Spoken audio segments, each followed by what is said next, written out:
ओम रामं लक्ष्मणं पूर्वजं रघुवीरं सीतापतिं सुन्दरं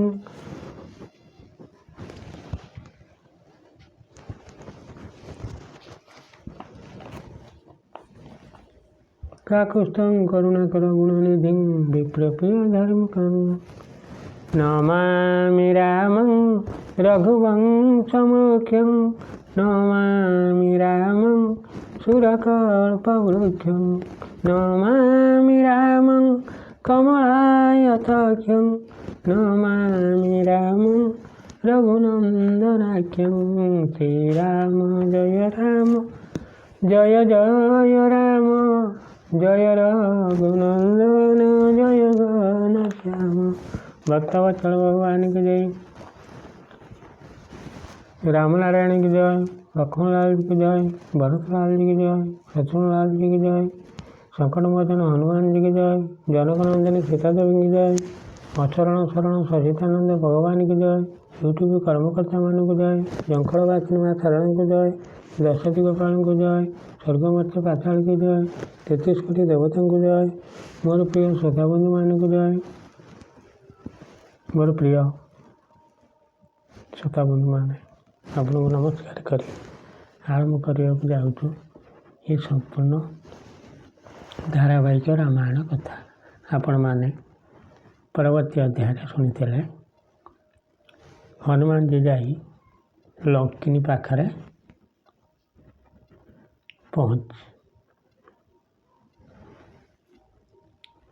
से लंकिनी निजक संभाली उठी ठिया है एवं भयर करपत्र जोड़ी विनती करी कहला, ब्रह्मा जिते बड़े रावण को वर दे फेरिले सेते बेले राक्षस मानकर विनाशर सूचना दे मते कही जो दिन तू बानर ठार माड़ खाई व्याकुल हो से दिन राक्षस मानकर संहार है बोली जान। हे बाप मोर बड़ पुण्य जे आज मु निज आखिरे तुम परी श्रीराम दूत को देखा पाइल। तात स्वर्ग अपवर्ग सुख धरिया तुलायक अंग तुलन ताई सकल मिल जो सुखल सतसंग सियावर रामचंद्र शंकर हरिओं भज मंगल भवनय मंगल हारी लवौ दशरथ अजिर बिहारी श्री राम जय राम राम जय रघुनंदन जय घनश्याम। भक्तवत्सल भगवान की जय। बाप यदि स्वर्ग और मोक्षर समस्त सुख को तराजुर गोटे पालारे रखा जाए तेबे से सब मिसी मध्य अन्य पलारे रखा जाइथिबा मात्र क्षणकर साधु संग सत्संगरू मिलुथिबा आनंद सहित समान हो पारिब नाही। प्रवेश नगर की जे सब काज हृदय राखी कोश लपुर राजा गरल सुधारी पुकर हिमिताई गोपद सिंधु अनल शीत शीतलाई श्री राम जय राम जय रघुनंदन जय घनश्याम। गरुड़ सुमेरु रेणु सम समताई राम कृपा करी चित जाई अति लघु रूप धरे ओ हनुमान पैठान गर सुमेरी भगवान। श्री राम जय राम जय रघुनंदन जय घनश्याम। भक्तवत्सल भगवान की जय। अयोध्यापति श्री रघुनाथ को हृदय धरी तुम यही नगर रे प्रवेश कर और सब काम कर। लंकिन देवी कहते जो आसीछ ताहा करी जाओ। काकबसुनी कहले जहाँ को श्रीराम थरटीए मात्र कृपा दृष्टि चाह दियंती तांको निमंते विष अमृत तुल्य हो जाए। शत्रु मित्रता करने को आरंभ कर दिए। समुद्र ଗୋରୁ ଖୁରା ପରି କ୍ଷୁଦ୍ର ହୋଇଯାଏ। ଅଗ୍ନିରେ ଶୀତଳତା ଆସିଯାଏ ଏବଂ ହେ ଗରୁଡ଼, ତାଙ୍କ ନିମନ୍ତେ ସୁମେରୁ ପର୍ବତ ମଧ୍ୟ ଧୂଳିକଣା ପରି ହୋଇଯାଏ। ତେଣୁ ହନୁମାନ ଅତି କ୍ଷୁଦ୍ର ରୂପ ଧାରଣ କରିବା ପୂର୍ବକ ଭଗବାନଙ୍କୁ ସ୍ମରଣ କରି ଲଙ୍କା ନଗରରେ ପ୍ରବେଶ କଲେ। ମନ୍ଦିର ମନ୍ଦିର ପତି କରି କରି ସୋଧା, ଦେଖେ ଯତ ଅଗଣିତ ନିତ ଯୋଧା। ଶ୍ରୀରାମ ଜୟ ରାମ ଜୟ ଜୟ ରାମ, ଜୟ ରଘୁନନ୍ଦନ ଜୟ ଘନଶ୍ୟାମ। ଗୟ ଦଶାନନ ମନ୍ଦିର ମାଇ, ଅତି ବିଚିତ୍ର କହି ଜାତ ଶୁଣାଇ। ଶ୍ରୀରାମ ଜୟ ରାମ ଜୟ ଜୟ ରାମ, ଜୟ ରଘୁନନ୍ଦନ ଜୟ ଘନଶ୍ୟାମ। ଭକ୍ତବତ୍ସଳ ଭଗବାନ କି ଜୟ। ସେ ଗୋଟି ଗୋଟି କରି ନଗରର ପ୍ରତ୍ୟେକ ଭବନ ଖୋଜିଗଲେ। ଯେଉଁଠିକି ଚାହିଁଲେ ସେଠାରେ ଅସଂଖ୍ୟ ଯୋଦ୍ଧା ଦେଖାଗଲେ। ତାପରେ ସେ ରାବଣର ଭବନରେ ପ୍ରବେଶ କଲେ। ତାହା ଏତେ ବିଚିତ୍ର ଥିଲା ଯେ ତାହାର ବର୍ଣ୍ଣନା କରିହେବ ନାହିଁ। ଶୟନ କିଏ ଦେଖା କପି କପିତେ, ମନ୍ଦିର ମହୁନ ଦାଖି ଦାଖି ବୈଦେହି। ଭବନ ଏକ ପୁନି ଦିଖ ସୁହାବା, ହରି ମନ୍ଦିର ତହିଁ ଭିନ୍ନ ବନାवा। ଶ୍ରୀରାମ ଜୟ ରାମ ଜୟ ଜୟ ରାମ ରାମ, ଜୟ ରଘୁନନ୍ଦନ ଜୟ ଘନଶ୍ୟାମ। ଶ୍ରୀରାମ ଜୟ ରାମ ଜୟ ଜୟ ରାମ ରାମ, ଜୟ ରଘୁନନ୍ଦନ ଜୟ ଘନଶ୍ୟାମ। ଭକ୍ତବତ୍ସଳ ଭଗବାନ କି ଜୟ। ହନୁମାନ ଦେଖିଲେ ରାବଣ ଶୋଇଛି, କିନ୍ତୁ ସେଠାରେ ଜାନକୀଙ୍କୁ ଦେଖିବାକୁ ପାଇଲେ ନାହିଁ। ତାପରେ ଆଉ ଗୋଟିଏ ଭବନ ଦେଖାଗଲା। ତା ନିକଟରେ ଭଗବାନଙ୍କର ଗୋଟିଏ ମନ୍ଦିର ଗଢ଼ା ହୋଇଥାଏ। ରାମାୟୁଧ ଅଙ୍କିତ ଗୃହ, ଶୋଭା ବର୍ଣ୍ଣି ନ ଯାଇ। ନଅଚୁ ଲତିକା ବୃନ୍ଦ ତହ, ଦେଖି ହରଷ କପିରାଇ। ସିୟାବର ରାମଚନ୍ଦ୍ର ଶଙ୍କର ହରିଓಂ, ଭଜ ମଙ୍ଗଳ ଭବନୟ ଅମଙ୍ଗଳ ହାରି। ରବୌଜ ଦଶରଥ ଅଚିର ବିହାରୀ। ଶ୍ରୀରାମ ଜୟ ରାମ ଜୟ ଜୟ ରାମ ରାମ, ଜୟ ରଘୁନନ୍ଦନ ଜୟ ଘନଶ୍ୟାମ। ଭକ୍ତବତ୍ସଳ ଭଗବାନ କି ଜୟ। ଏହି ଭବନରେ ଶ୍ରୀରାମଙ୍କ ଆୟୁଧ ଧନୁଷର ଚିହ୍ନ ଅଙ୍କିତ ହୋଇଥିଲା। ସେହି ଭବନଟିର ଶୋଭା ଅବର୍ଣ୍ଣନୀୟ। ସେଠାରେ ସୁନ୍ଦର ତୁଳସୀ ଗଛ ଗୁଡ଼ିଏ ଦେଖି କପିରାଜ ହନୁମାନ ଆନନ୍ଦିତ ହୋଇଗଲେ। ଲଙ୍କା ନିଶିଚର ନିକର ନିବାସା, ଇହା କହା ସଜନ କର କର ବାସା। ମନ ମହୁ ତରକ ରେ କପିଲାଗା, ତେଇ ସମୟ ବିଭୂଷଣ ଜାଗା। ଶ୍ରୀରାମ ଜୟ ରାମ ଜୟ ଜୟ ରାମ ରାମ, ଜୟ ରଘୁନନ୍ଦନ ଜୟ ଘନଶ୍ୟାମ। ଭକ୍ତବତ୍ସଳ ଭଗବାନ କି ଜୟ। ଲଙ୍କା ତ ରାକ୍ଷସମାନଙ୍କର ନିବାସ ସ୍ଥାନ। ଏଠାରେ ସାଧୁ ପୁରୁଷଙ୍କ ନିବାସ କେଉଁଠୁ ଆସିଲା ବୋଲି ହନୁମାନଙ୍କ ମନରେ ପ୍ରଶ୍ନ ଉଠିଲା। ସେତିକି ବେଳେ ବିଭୀଷଣ ନିଦରୁ ଉଠିଲେ। ରାମ ରାମ ତେଇ ସୁମିରନ କିନା, ହୃଦୟ ହରଷ କପି ସଜନ ଚିହ୍ନା। ଏଇ ସନ ହଟି କରି ହଉ ପହିଚାନି, ସାଧୁତେ ହୋଇ ନକା ରଜହାନି। ଶ୍ରୀରାମ ଜୟ ରାମ ଜୟ ଜୟ ରାମ, ଜୟ ରଘୁନନ୍ଦନ ଜୟ ଘନଶ୍ୟାମ। ଭକ୍ତବତ୍ସଳ ଭଗବାନ କି ଜୟ। ବିଭୀଷଣ ରାମ ନାମ ସ୍ମରଣ ଉଚ୍ଚାରଣ କଲେ। ସେ ଜଣେ ସଜ୍ଜନ ବୋଲି ଜାଣିପାରି ହନୁମାନ ଉତ୍ଫୁଲ୍ଲିତ ହୋଇଗଲେ। ସେ ଭାବିଲେ, ମୁଁ ଯାଇ ନିଜେ ତାଙ୍କୁ ସାକ୍ଷାତ କରିବି, କାରଣ ସାଧୁଜନଙ୍କ ଦ୍ୱାରା କୌଣସି ପ୍ରକାର କ୍ଷତି ହୁଏ ନାହିଁ, ଲାଭ ହିଁ କେବଳ ହୋଇଥାଏ।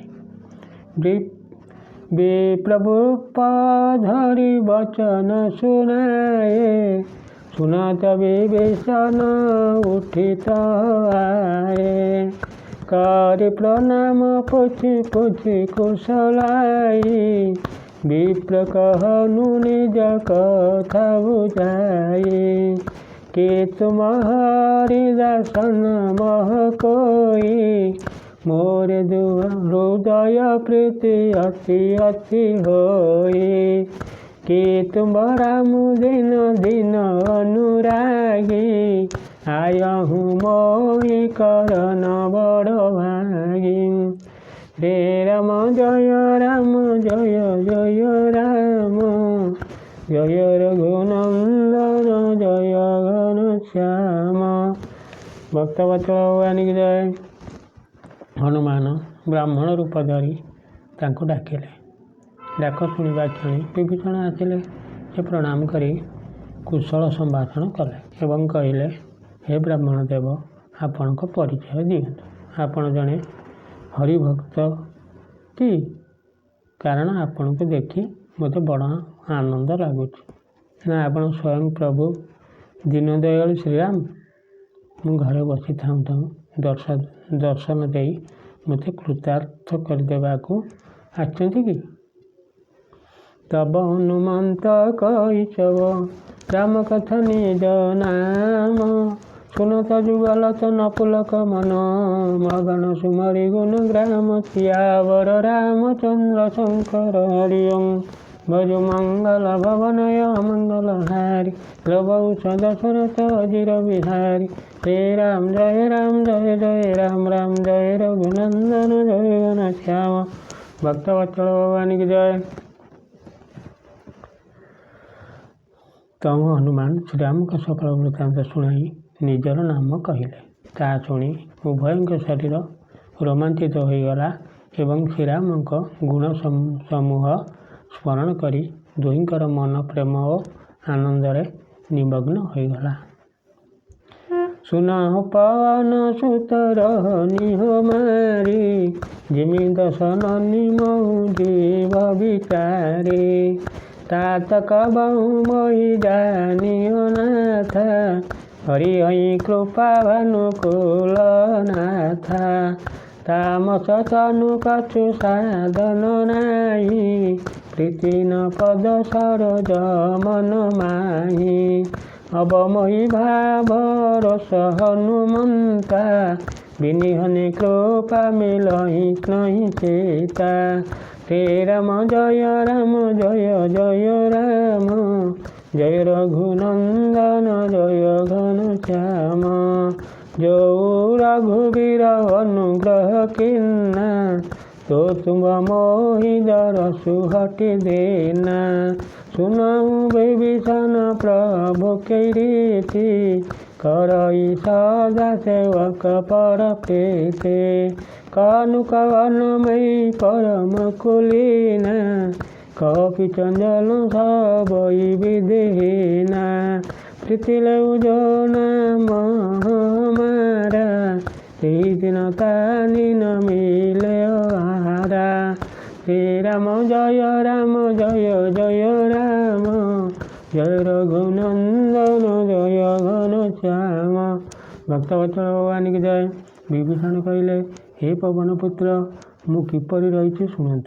मु एठारे दांत घर भितर बिचरा जीव रही परी रही। हे प्रिय, मते अनाथ बोली जानी सूर्यवंश नाथ श्रीराम कौन केवे कृपा करिवे?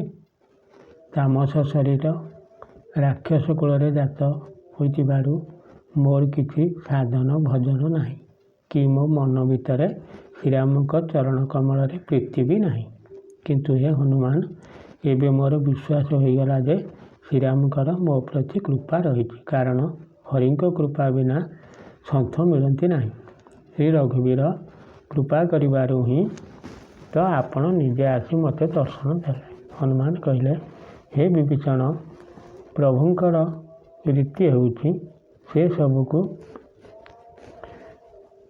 सेवक को सर्वदा प्रेम करती। मुभा केउ बड़ कुलीन कहतु भला, जाति मु चंचलमती बानरटाए एवं सब दृष्टि नीच।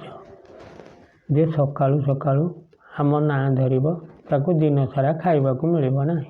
ଏଠାରେ ହନୁମାନଙ୍କର ଦୈନ୍ୟ ଓ ଭକ୍ତିଭାବ ପ୍ରକାଶ ପାଇଛି।